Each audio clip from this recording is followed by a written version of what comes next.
अस्सलाम वालेकुम जी, क्या हाल हैं आप सबके। उम्मीद है आप सब खैरियत से होंगे।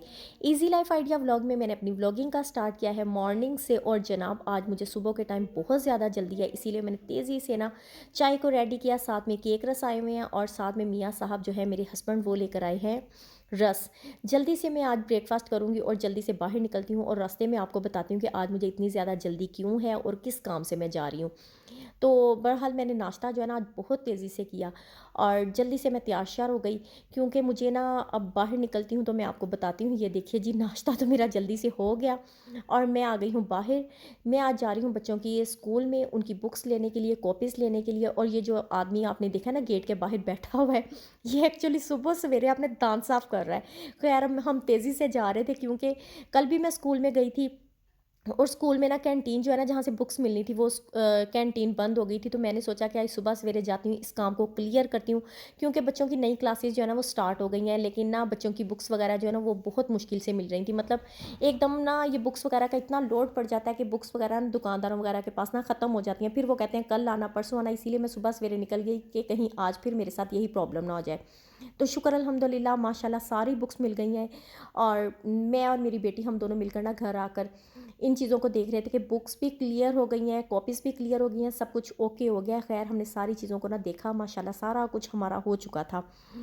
तो अब ना मैं अपनी बेटी को कह रही थी कि जल्दी से ना इन बुक्स वगैरह के ऊपर ना तैयब की और अब्दुर्रहमान की बुक्स आई हैं, इन पर ना बच्चों के नाम लिख दो। तब क्योंकि बच्चे जब स्कूल में जाते हैं ना उनके साथ प्रॉब्लम ये होती है, बच्चों को पता नहीं लगता है, वो एक दूसरे के साथ ना बुक्स चेंज कर लेते हैं, कभी बुक गुम कर आते हैं, इस तरह की प्रॉब्लम होती है। लेकिन नाम लिख लें, इससे बहुत ज़्यादा सहूलत हो जाती है। तो खैर बुक्स को हमने देखा और इसके बाद मेरी बेटी जो है तैयब की बुक्स पर और अब्दुर्रहमान की बुक्स पर ना उनके नाम, क्लास और जो भी था ना रोल नंबर वगैरह जो जो भी लिखना था वो सब कुछ ना ऊपर लिख रही थी। तो तैयब जो है वो माशाल्लाह से प्रेप में हो चुका है। अब्दुर्रहमान जो है वो आई थिंक बल्कि कंफर्म वो 3 में हो गया माशाल्लाह से। चलें जी, ये वाला काम हमारा हो गया। और जल्दी से मेरी बेटी ने ये कामों को क्लियर किया और मैं भी फिर किचन में चले गई, क्योंकि ये काम जो है ना मेरा सबसे मस्ट था और सुबह मेरा जल्दी उठकर कामों की तरफ होने का मकसद भी यही है। अब मैं किचन में आ गई हूँ और बनाने लगी हूँ केचप, क्योंकि मैंने कल से टमाटर लिए हुए थे और टमाटर जो है ना 100 के मैंने लिए थे और तकरीबन 2.5 किलो टमाटर हैं। इनकी मैं केचप बनाऊंगी और इसकी बहुत ही ज़्यादा इजी रेसिपी है। और क्योंकि रमज़ान आ रहा है तो हमें चाहिए कि इस तरह की थोड़ी बहुत ना चीज़ों का हम इंतज़ाम कर लें, इससे ये होता है हमारी बचत हो जाती है। क्योंकि अगर हम बाज़ार से केचप मंगवाएं ना, यकीन करें बहुत ज़्यादा महंगी केचप मिलती है। अगर हम इस तरह से घर में बना लें कुछ हद तक ना, यानी हमारा बजट जो है ना वो कंट्रोल में रह सकता है। खैर मैंने टमाटरों को मोटा मोटा काट लिया है और एक मीडियम साइज़ का प्याज लिया है। प्याज को भी मैंने ना मोटा मोटा काट लिया है। अब मैंने इसमें डाल देना है 1 टेबलस्पून अदरक लहसुन का पेस्ट, चॉप किया हुआ डाल दें या पेस्ट डाल दें जैसे आपको ईजी लगता है। अब मैंने इसे चूल्हे पर दरमियानी आग पर ना, यानी हल्की आग पर ही ज़रा पकने के लिए रख दूँगी। उतनी देर में मज़ीद घर के काम काज कर लूँगी। तो आज बुक्स जो है ना इन्हें मैं कंट्रोल कर रही हूँ। ये जो बुक्स है ना वर्कशीट जो होती हैं इन सबको, ये तो एक्सपायर हो चुकी हैं, यानी बच्चे नई क्लासों में आ गए हैं, ये बुक्स एक्सपायर हो गई हैं, इन्हें मैं साइड पर कर दूंगी, यानी रद्दी वाली हो गई। और ये वाली जो बुक है ना ये हम फ़ी सबीलिल्लाह किसी को भी ना दे सकते हैं। तो ये 1 क्लास की यानी 6 क्लास की जो बुक्स हैं उन्हें मैंने अलहदा कर दिया। 1 क्लास की जो बुक है इनको अलहदा कर दिया। यानी जिस जिस किताब की बुक्स हैं, जितनी हमारे घर में बुक्स बिखरी हुई हैं, जो कि अब बच्चे माशाल्लाह नई क्लासों में आ चुके हैं, वो वाली सारी बुक्स जो है ना मैं साइड पर कर दूँगी, ताकि उन्हें ना उसी हिसाब से यूज़ करूँ। जो रद्दी वाली हैं उन्हें ज़ाया कर दूँगी, जो किसी को देने वाली हैं वो किसी को दे दूँगी। इस तरह ना किचन का ये वाला सारा सॉरी घर का सारा काम हो जाएगा। इधर जो मेरी केचप है वो पक रही है, उसे मैंने चम्मच हिलाकर हिला दिया थोड़ा-सा। और उतनी देर में मैं जल्दी से छत पर भी आ गई हूँ, क्योंकि ये वाला काम जो है ना इसे भी करना बहुत ज़्यादा ज़रूरी था। कपड़ों को कंट्रोल करना बहुत ज़्यादा ज़रूरी होता है। छत पर कपड़े पड़े हुए थे, सूखे हुए हैं, इन सारे सूखे हुए कपड़ों को मैं उतार दूँगी और साथ में ये जो धुले हुए कपड़े मेरे पड़े हुए थे इनको मैं सूखने के लिए डाल दूँगी। कपड़े जो है इन्हें कंट्रोल करना बहुत ज़्यादा ज़रूरी होता है, क्योंकि अगर जब तक हम घर के कपड़े वगैरह ना कंट्रोल करें, मुझे ऐसा फ़ील होता है घर में ना मैसी हुआ है, सारी चीज़ें बिखरी हुई हैं, कपड़े वगैरह बिखरे हुए हैं। इसीलिए ना इन कपड़ों को मैं हैंड टू हैंड कंट्रोल करती ही रहती हूँ। तकरीबन आप मेरे तकरीबन हर व्लॉग में, मोस्टली व्लॉग्स में देखते होंगे कि मैं कपड़ों के साथ लगी हुई हूँ, क्योंकि ये वाला काम मेरा बहुत ज़्यादा ज़रूरी है। खैर मैंने कपड़े सूखने के लिए डाल दिए। पौधों को पानी देने वाला था, वो भी मैंने पौधों को पानी दे दिया। माशाल्लाह से मेरा बहुत ज़्यादा जो काम है ना ये वाला हो गया। और ये काम जो है ना मैं डिले करती जा रही थी, जैसे छत से कपड़े लाने हैं वो काम डिले कर रही थी। और ये जो मैं छत से अब कपड़े लाई हूँ ना, इन कपड़ों को भी मैं फ़ोल्ड कर दूँगी। कपड़ों को मैं जब छत पर डालती हूँ यानी सूखने के लिए डालती हूँ, उन कपड़ों को आजकल मैं उल्टा करके डालने की कोशिश कर रही हूँ, क्योंकि आजकल धूप ज़रा कड़क हो गई है। तो अगर छत पर कपड़े पड़े रह जाएँ तो कपड़ों के रंग ख़राब हो जाते हैं। इसीलिए ना आजकल मैं कपड़ों को उल्टा करके डाल रही हूँ। मेरी कोशिश भी होती है कि मैं उल्टे करके ही डालूँ। तो ख़ैर कपड़े जो है ना इन्हें मैं फ़ोल्ड करूँगी, इन्हें जहाँ-जहाँ रखना है ये वाला काम क्लियर कर दूँगी। उधर मेरी अभी जो केचअप है उसे भी मैं साथ-साथ हिला रही थी कि कहीं ऐसा ना हो नीचे लग जाए या एकदम से पानी खुश्क हो जाए और मुझे पता ना लगे। तो ये जो काम है ना घर के, यकीन करें हर एक बंदे की सेम ऐसे ही रूटीन होती है। इस रूटीन को हम छोड़ नहीं सकते हैं। घर के सारे काम बहुत ज़्यादा ज़रूरी होते हैं, किसी भी घर के काम को हम इग्नोर नहीं कर सकते हैं। ये देखिए जी सारे कपड़े फ़ोल्ड हो गए, इन कपड़ों को इनकी अलमारी में रख दूँगी और फिर दोबारा से मैं किचन की तरफ आ गई। अब मैं अपने किचन के काम को ना ओके करने की पूरी कोशिश करती हूँ ताकि किचन का सारा काम जो है ना एक बार में हो जाए कंट्रोल में। और ये देखिए जी जितनी देर मैंने सारे काम किए ना उतनी देर में मेरी जो केचप मैं बना रही थी इसका पानी तकरीबन खुश्क हो चुका है। हल्की-हल्की बिल्कुल अंदर वो उसका क्या उसे कहते हैं टमाटर का पानी है, इसके अलावा एक्स्ट्रा पानी नहीं है। और अब मैं इन्हें ब्लेंडर जग में डालकर ब्लेंड कर दूँगी। मेरे से गलती ये हुई कि मैंने एक टाइम में ही ना सारा ब्लेंडर जग भर दिया और इसे ब्लेंड करने लगी, जिसकी वजह से मेरा टाइम टू मच लगा और ब्लेंडर जग जो है वो भी मुझसे ईज़िली ब्लेंड नहीं कर रहा था। मतलब मुझे प्रॉब्लम हो रही थी। आप थोड़ा-थोड़ा डालकर थोड़े-थोड़े को ब्लेंड कीजिएगा, इससे हमारा टाइम भी बच जाएगा। और ये मशीनरी है, कहीं ऐसा ना हो मशीनरी ख़राब हो जाए, इसीलिए ज़रा आप केयर से कीजिएगा। मुझसे ये गलती होगी कि मैंने एक टाइम में सारा डाल दिया। ये देखिए जी मैंने सारे को ब्लेंड कर दिया है और इन्हें ना ब्लेंडर जग से निकाल कर इस बाउल में डाल दिया। अब मैं इसमें जो मसाला जात डालूँगी वो मैं आपको बताती हूँ। ये देखिए जी हाफ़ टी स्पून मैंने इसमें डालना है नमक का, हाफ़ टी स्पून सुर्ख मिर्च का डालना है, साथ में मैंने 3 से 4 टेबलस्पून इसमें चीनी डाले थे।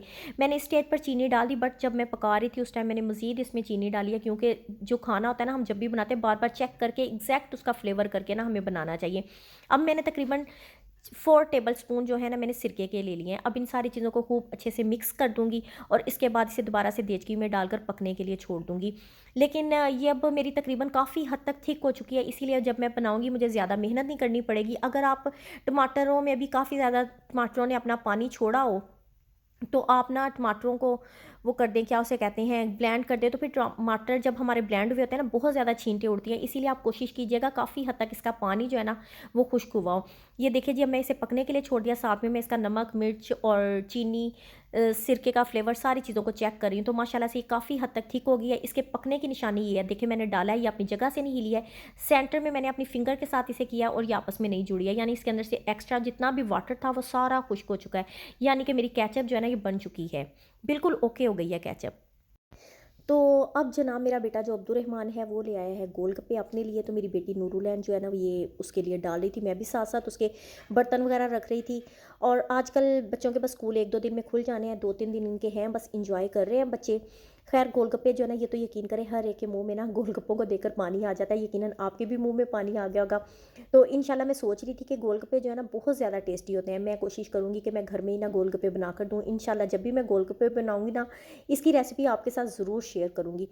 तो मेरा बेटा जो है वो गोलगप्पे लेकर आया, इधर मेरी बेटी जो है इसका दिल कर पड़ा कि मैंने ना फ्राइज़ खानी है। फिंगर चिप्स बनाने लगी है मेरी बेटी जनाब। तो मैं इसे अपनी बेटी को कह भी रही हूँ कि बेटा ये जो है ना पोटैटो ये बहुत छोटे साइज़ के हैं, फ्राइज़ के लिए लंबे-लंबे पोटैटोज़ हों फिर ही टेस्टी लगती है। वो कहती है नहीं पोटैटोज़ चाहे छोटे हो बड़े हो फ्लेवर तो एक ही होता है। खैर वो ज़िद करके ना ये फिंगर चिप्स बनाने लगी है, तो मैं आपके साथ ना इसकी रेसिपी भी शेयर करती हूँ। एक्चुअली मेरी बेटी जब भी ये फ्राइज़ बनाती है ना बहुत ज़्यादा क्रिस्पी बनती है, बहुत ज़्यादा टेस्टी बनती है। सबसे पहले तो हमने पोटैटोज़ जो हैं इनके छिलके उतार लेने हैं और इन्हें इस तरह से ना हमने काट लेना है। चाहे आपके पास छोटे पोटैटो हों, बड़े हों, जैसे भी आपके पास हों उन्हें काट कर फिर बाद में से ना हमने इन्हें ना खूब अच्छे से धो लेना है। जो इनके अंदर वाइट कलर का पानी होता है ना उसे हमने खूब अच्छे से निकालना है, क्योंकि अगर इनके ऊपर वाइट कलर का जो पोटैटोज़ का वाटर होता है ना वो लगा रह जाए तो फिर उससे क्या होता है कि हमारे फिंगर चिप्स जो है ना वो चिपकी-चिपकी बनती है, मतलब एक दूसरे से के साथ ना ऐसे जुड़ी हुई बनती है।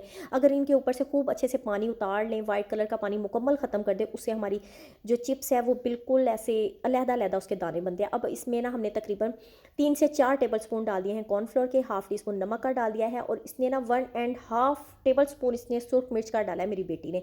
बट आप अपने फ्लेवर के हिसाब से डालिएगा, बच्चियाँ हैं आजकल की, इन्हें यकीनन आपके घर में भी जो बच्चियाँ इन्हें यकीनन स्पाइसी चीज़ें पसंद होंगी। मेरी बेटी को अलबत्ता बहुत ज़्यादा स्पाइसी चीज़ें पसंद हैं। तो अब इसने सारी चीज़ों को लगा दिया इस पर, यानी कॉर्नफ्लोर, नमक, मिर्च और इसके बाद ऑयल को गर्म किया। पहले चेक कर लेना है हमने कि ऑयल गर्म हो चुका है। ठंडे ऑयल में अगर हम डाल देंगे तो हमारी फ्राइज़ जो है वो नीचे चिपक जाएगी। जब ऑयल गर्म हो जाएगा फिर हमने इसमें जो फ्राइज़ हैं उनको डाल देना है इस तरह से। और जब ये ठहर जाए, जब हमें पता हो कि नीचे वाला हिस्सा पक चुका है, फिर ही हमने इसकी साइड को चेंज करना है। वरना अगर हम अभी सही तरह से ठहरी ना हो, हम चम्मच हिला दें तो उससे हमारी फ्राइज़ भी टूट जाएंगी, उनकी लुक ख़राब हो जाएगी। बस ये इसमें केयर होती है, जैसे इनका कलर चेंज हो जाएगा तो हम इन्हें इस तरह से टोकरी के साथ निकाल देंगे, छलनी के साथ, जिस चीज़ के साथ भी आपका दिल करता है आप निकाल दीजिएगा। बहुत टेस्टी बनती है। मैंने केचप भी आज ही बनाई थी, मेरे बच्चे जो हैं इनके मुँह में पानी आ रहा था, कह रहे थे केचप का फ्लेवर तो जस्ट फ्राइज़ के साथ ही पता लगेगा या कोई भी ऐसे स्नैक्स वगैरह के साथ ही पता लगेगा। तो ख़ैर इन्होंने ना ये फिंगर चिप्स बना दी और साथ में कि ये मैंने जो घर में केचप बनाई थी उसके साथ हम खा रहे हैं। यकीन करें केचप बहुत टेस्टी बनी थी। आई होप आपको मेरा व्लॉग पसंद आया होगा। अगर आप नए हैं तो मेरे चैनल को सब्सक्राइब ज़रूर कीजिएगा। अल्लाह